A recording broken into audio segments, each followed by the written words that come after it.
What's up, Space Cases? I want to talk to you a little bit about Peter David and some of his work. Now, as you know, or maybe not, he passed away a few weeks ago as of the recording of this video. I did a live video talking about it and talking about my essential reflections on his work and his life and his influence on me. For those of you who don't know, he is kind of an influence for me on my work, and his shadow is just looms large in a lot of my work on Red Knight and other comics I make. So I really wanted to talk a little bit about some of my favorite works of his. Now, this isn't going to be an essential list. I'm going to kind of leave off a few like major things. These are just things that just grabbed me personally. So I do recommend looking at a lot of his work. But these are just some of the things that hit me. So don't take this as an essential reading list. Speaking of reading, don't forget, I make my own comics at Manos Publishing. You can find the link below. I just want to kind of bring that up in case I forget about it at the end of this video. So let's get going. Alright, I'm going to actually jump over to his novels first. And he was a pretty prolific writer, not just as a comic book author, but as a novelist as well. He did a lot of work for Star Trek, and I gotta say, Q Squared is my favorite book by him, and it is a time travel story that connects a lot of then Star Trek history through the Q continuum. And I don't want to give too much away, but for old Star Trek fans, some might be surprised that he makes a connection between this Tarlane guy from the original series to the Q continuum.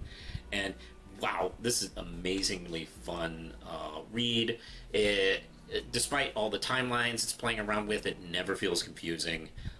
It almost feels like a movie the way it reads. Really good stuff. He's also done a whole bunch of different original creations. Pulling Up Stakes is his vampire book, kind of in the Buffy vibe. And Artful, which is his connection to Oliver Twist, actually. And what was it? The last time I got to meet him was at Tidewater Comic Con just a few years ago. And he had a table just a few seats away from me. And it was just really nice kind of talking to him one last time, because I told him about how much his work had meant to me, and I was writing comics now. And he actually walked by my table and bought some copies of Red Knight, the first 3 issues, and it was just, I couldn't have been more grateful. And let's see, he even wrote here to Justin, thank you for saying that, which is in reference to some of the nice things I had said about his work and how it meant to me. So hey, let's go to some of the comics, and I'm going to go kind of down the row here. I'm going to go to X Factor first, and he was the first writer to take on the X Factor group after the original 5 had left, and the premise had pretty much been dropped of the original X-Men disguising themselves as a mutant hunting team for the government. Instead of this, back then, when Marvel just kept making the comic instead of renumbering all the time, they totally would have renumbered this for this run. Essentially, the Havoc leads a new team for the government. They're not mutant hunters, but they essentially are trying to kind of bridge the gap. Essentially, he worked with Larry Stolman on the first batch of issues, and this comic issue, what is this one? This one's 78. This gets into what he would often do, and when he would use topics of the day and get into political topics and how they work on the heroes' morality and essentially create a difficult choice, not an easy one, like who lives and who don't. No. This essentially the Mutant Liberation Group gets wind of this doctor who is using this technology that can determine if a woman's unborn child is going to be a mutant, and can remove that from them. And the obvious allegory is to abortion. And this is what Peter David used to do a lot. Like, he didn't make it easy for you. Like, if you're someone who is like pro-choice or anti-abortion, it's not really that easy for you in this discussion. So, the X Factor is sent to protect them, and Rain, who is very Christian, she is coded as the type that would not be in on this. And while everyone's fighting, she runs into the scientist who is dying, and he's like, all my work is on this one computer. Please save it. He's dying, and he's like weak, and she is surprised by that because she thought he was like this hateful monster. So she goes to the computer, and instead of downloading the information, she destroys it, destroying the information that was on this computer. And while she was doing that, Polaris, who had been finding her the whole time about this, was just standing there. And Rain is surprised by this, asking, "You saw me do that, and why did you let me do it?" And she said, "I thought I would give you the choice for yourself." And oh boy, this is pretty strong writing, really great stuff. And that's kind of what he would do a lot. He would not let you off the hook. He would try, when he would approach topics like that, he would do his best to not give you easy answers. Another issue that really stood out for me was issue 87, and this is Joe Quesada doing the art. This is his first issue on the series. He briefly ran with him for a while. And what's hilarious is this isn't an action issue, it's all talking, baby. They've had a recent crossover with the Hulk, and some of the characters are feeling a little raw about the war that went on in the Middle East with this adventure. And so they just do a psych evaluation, see if everyone's okay. And it's a really cool issue where we get to meet and talk to each one of the characters. And one of my favorites is actually Quicksilver. Quicksilver has this terrific scene where he talks about like his attitude and his impatience with people, and he explains it so thoroughly you really do understand. This is really wonderful. Now, a few years later, under Brian Michael Bendis and JMS, a lot of comics would get into a little bit more talky kind of vibe, and this is at least, I don't know, 10 years before all of that happened. And you're never bored, and you're never waiting for something to happen. It's just such a really thoughtful, thorough issue. Let's see. So let's go to the Hulk, which he had done quite a bit of work on. Actually, wait. Excuse me. I'm gonna jump from the Hulk to Spider-Man. Excuse me. And his work on Amazing Spider-Man, people tend to look over, and I wish they didn't. I wish he had more of a chance to make a stronger stance on the book. He did a couple of satellite titles, but he was on Amazing Spider-Man briefly, and this is easily my favorite. This is 267, and it's the Commuter Cometh. And I thoroughly love this issue. It's essentially Peter runs into this guy. He was just a standard crook. He was like ripping off this store, and he sees Spider-Man, and he hilariously gets away by pretending this mannequin was a hostage and completely stupidly tricks Peter. But he doesn't completely get away. Peter is able to get a spider tracer on him and decides, you know what, I'm off tomorrow. I'll get him tomorrow. And I love that kind of thing. Like, I'm off tomorrow. I got some errands to run. I'm going to go catch a crook. Uh, we also have this interesting thing where the Crook has a life in the suburbs, and he has a wife that knows what he does, and they have a nice relationship. And this is back when Peter was single, so we have this nice juxtaposition of, the Crook having a pretty decent life, and Peter not. So he goes to find him, and very quickly starts to run out of urban streets and into the suburbs. And we get a simple gag, which is hilarious, where what does Spider-Man do when there's no buildings or trees or anything like that? There's kind of nothing to do as far as like being able to get around. So he has to walk down the street in the middle of the afternoon of a busy suburb, and it's hilarious. He's thoroughly embarrassed. What a great issue! It's just based on just a great simple gag that it just delivers. It's one and done. Highly recommend this issue if you can find. I'm sure it's traded in collections, but it's not that expensive if you pick it up by itself. Really great issue. And there is, I don't think this is a trade. You might be able to find this in collections. But there's a 4-part arc he did with Web of Spider-Man, which he wrote for a little while. Issues 40 to 43, and it's called The Cult of Love. And essentially, one of Peter's friends, Betty, Betty Brant, gets into a kind of a bad situation.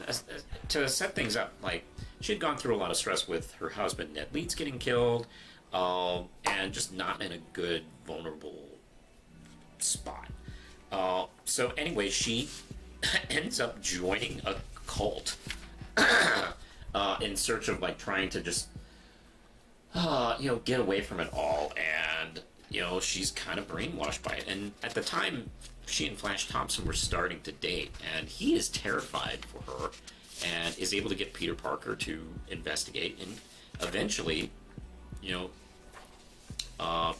Spider-Man kind of breaks in, and he goes, "Okay, Betty, hey, it's cool. We can get out of here." And she screams, like, "Oh, they're trying to kidnap me!" And Peter, what's interesting about this arc is this deals with a cult in a pretty realistic way. And Spider-Man is Spider-Man. He's a superhero. He's dealt with, like, cults before, but they're always, like, horrific, over-the-top, evil, cartoony cults. And this one actually is a little bit more grounded, like you would find in real life, at least in the real life of the 90s. And there is a great scene where Peter's undercover, and he watches the cult leader do what is called a psychic surgery. And he's not sure anymore if these guys are criminals or not. And he's like, maybe Betty's happy. Maybe this will work out.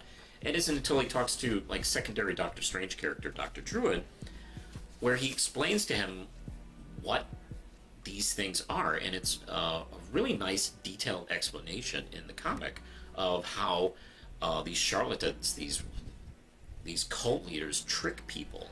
And it's very nicely detailed. And Peter does ask a realistic question. He goes, "Well, I have been to other planets, and I've met wizards and sorcerers and all sorts of magic, weird, strange stuff. Shouldn't I be aware of such a thing? Shouldn't I have an eye out?" And Dr. Druid tells him, like, "No, quite the opposite. You're already confirmed to believe this kind of stuff, so you're more accepting of it." Wow, this is great. If you can find issues 40 to 43, The Cult of Love, definitely recommend. This is wonderful stuff. Now let's get to Hulk. And I can talk more and more about Hulk. Now, Peter David is often credited with creating the Smart Hulk, but that was kind of like building. And essentially, he actually didn't really create the origin of his dad being abusive. Essentially, that kind of came before him, but it was written in a way where it was kind of like the period of a story instead of developing more. And that was what he thought was kind of like strange. Like, wait, it's not over. There's a lot of stories you can mine from this. And so that's essentially what he does. And the Hulk, essentially what Doc Samson does is get the ringleader. And they have a session with all three, like Banner, Grey Hulk, and Green Hulk. And they sit down and they talk about it. What's cool about this issue, by the way, this is Dale Keown working on this, on these issues. And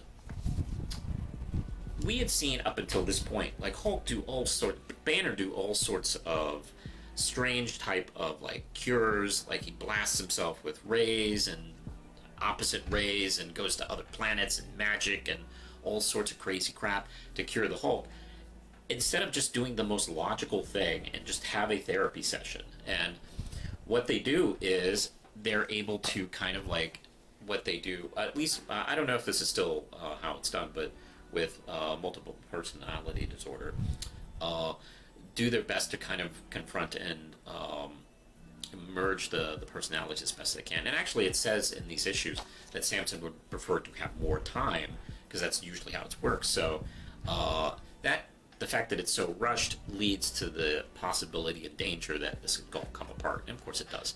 But for a while we get the merged Hulk, the smart Hulk, you know, the one we see in the MCU.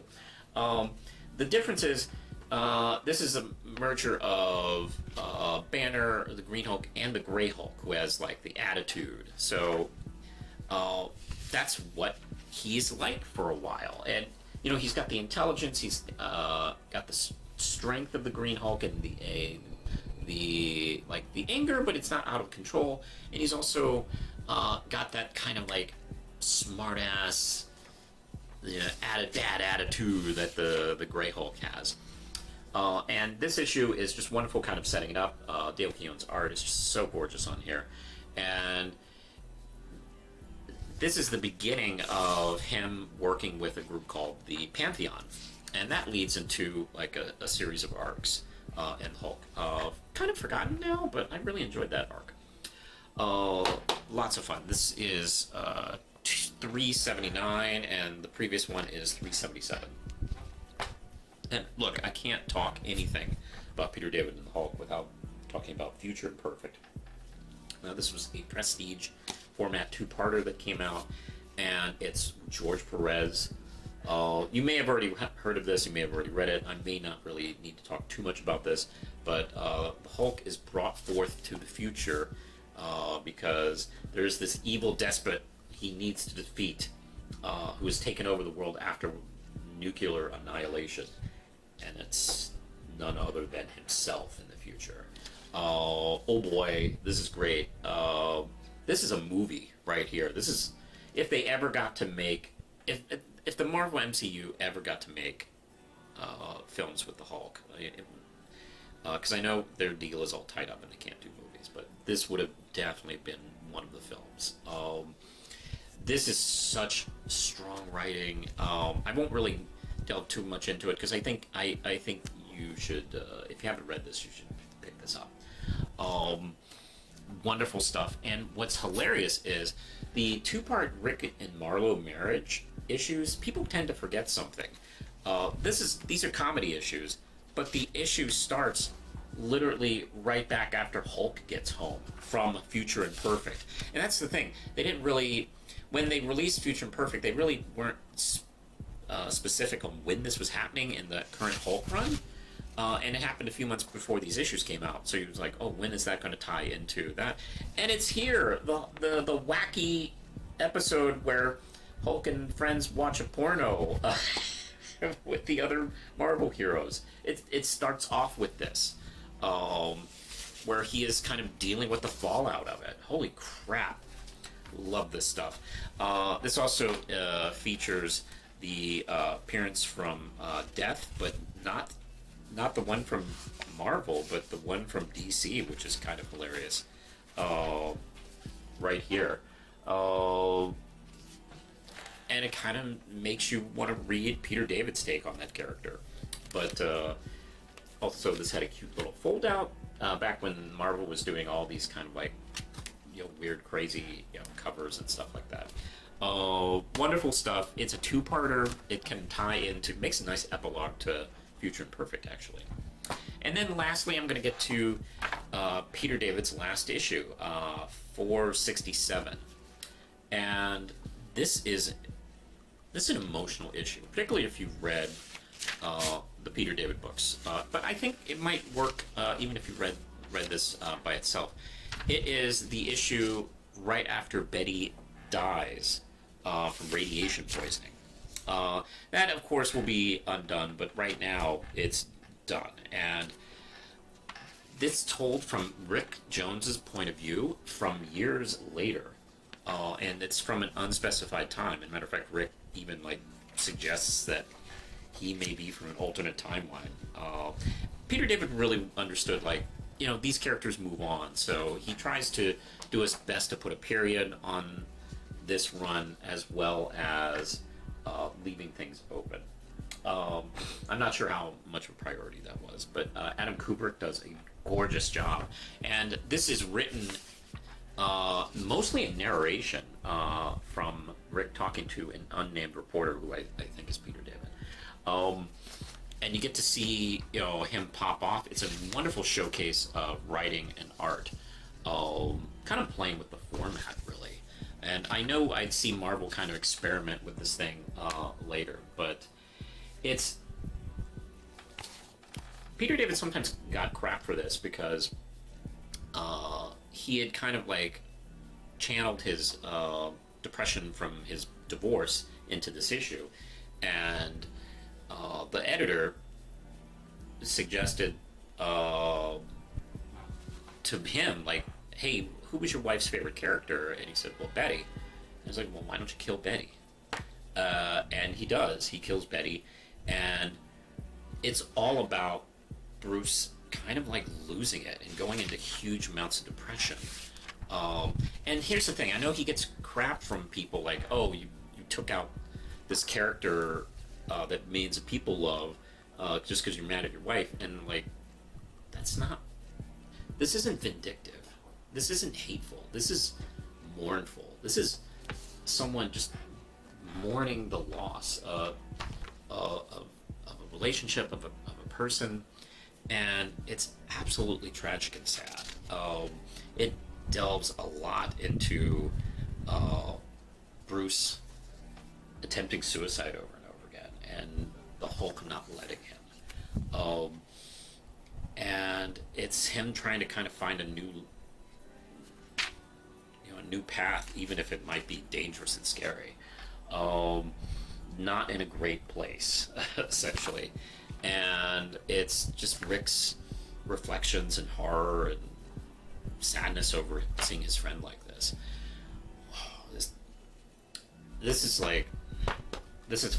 I think this book is not talked enough about. I think this particular issue is just amazing. And those are essentially it. There's other books The Death of Jim. That's the AIDS issue. That's excellent. His work on Aquaman, as well as the Atlantis Chronicles, are also great. But these are the ones that really kind of hit me pretty hard. So, hey, do you have any Peter David comics you'd like to recommend? Or what did you think of these? Did you want to pick these up? Let me know in the comments below. You can find me also at Facebook, Instagram, Patreon. You can support this channel and Manos Publishing for just $1 a month. And I'm also over on the League of Comic Geeks doing reviews, by the way.